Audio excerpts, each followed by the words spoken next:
Paddy, do you want to get us going?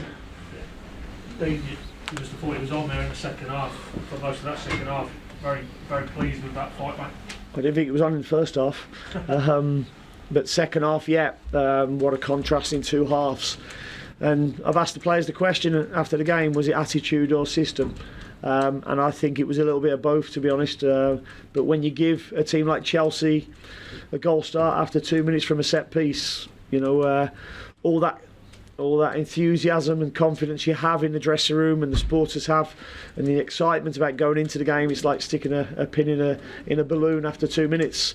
And unfortunately, then we were too passive against what is a very good team. Yeah, I mean, read between the lines, then did you have to, quite forcibly get your point across at half time? No, not really. Just made a couple of changes and changed the system, really. I wanted to get to half time without conceding any more, because I knew we had to change the system, but with the personnel we had on the pitch at that time, it was going to be difficult without bringing somebody off in the first half, and I didn't want to do that.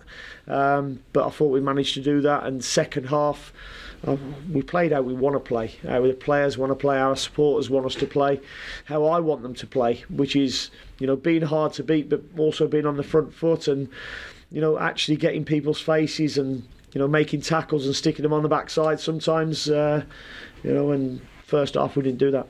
Yeah, so as you say, with the second half, we all know how big a game you got now, Leeds Sunday. Can you take things from that second half now you can build on going into Sunday? Yeah, we can. I'm really pleased that that performance in the second half wasn't in the first half, and it was reversed, because if our first half had been second half today going into Leeds, it would have been different. But I think the lads have set their standards again themselves in that second half, and that's what we have to do. We have to be harder to beat, but also on the front foot.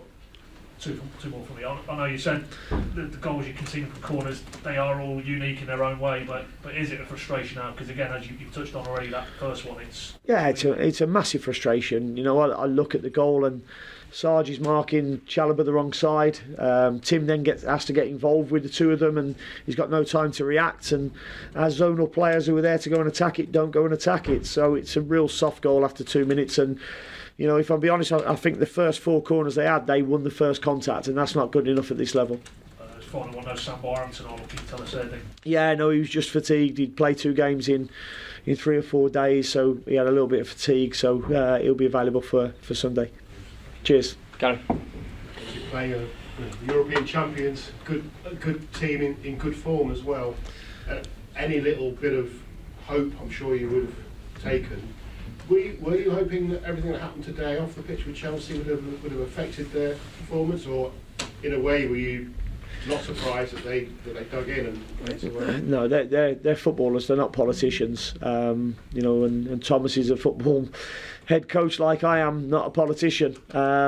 So when I saw him before the game, their mindset was totally on beating or trying to beat Norwich City today. So what's gone on today is not under Thomas's control or the players' control, and they'll just concentrate on their football.